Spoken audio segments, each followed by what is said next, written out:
صباح الخير، السلام عليكم. اليوم معكم أم ساري. مش حابة تطبخ، حابة نديلكم وصفة للسعال. مكوناتها هي ملعقتين عصير ليمون، بسم الله، ملعقة قرفة مطحونة،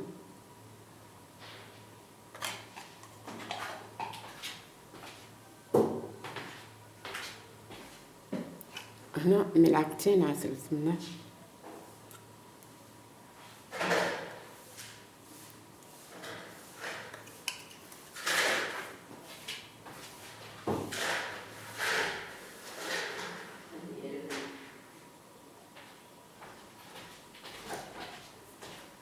هذه كنا وصفة للسعال.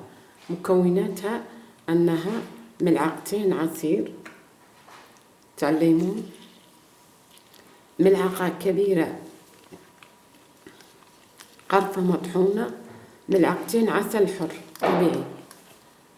هذه الوصفة لما تديريها يعني من الأحسن تديريها وبعد تنامي عليها على الأقل 10 دقائق وتكرريها أيام. فقط أنك تديري نسبة قليلة، ما تكثريش، فقط ديري مقدار تاع يومين. هذه تكفيك يومين كأنك درتي سير. هذه وصفة مجربة. شو تبحثوا في جوجل عن فوائد القرفة، راكم تعرفوا اش معنى فوائد. والليمون راكم تعرفوا الفوائد تاعو، والعسل راه مذكور في القرآن فوائده كثير. قلنا ملعقتين عسل طبيعي نمزجهم مع بعضهم بعض، ملعقة قرفة مطحونة، ملعقتين عصير ليمون. هذه مفيدة للسعال.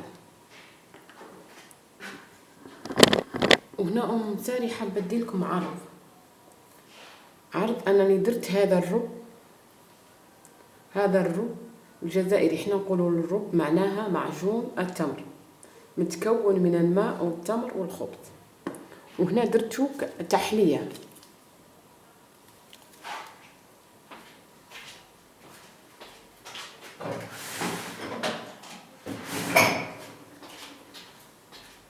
هذه تحلية تمر صحية،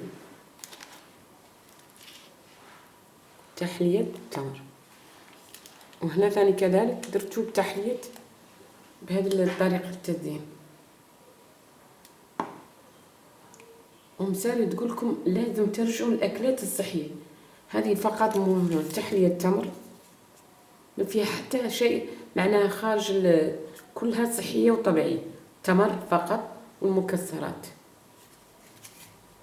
الرب والخلطة مفيدة للسعال. هذه قلنا متكونة ملعقتين عسل، ملعقة قرفة مطحونة، ملعقتين عصرة الليمون، ملعقتين عسل طبيعي، ملعقة قرفة مطحون. الكل يمزج مع بعض وتاكليه. لما تحبي تاكلي هذه الملعقة من الأحسن ترتاحي عليها على الأقل 10 دقائق يعني تنام.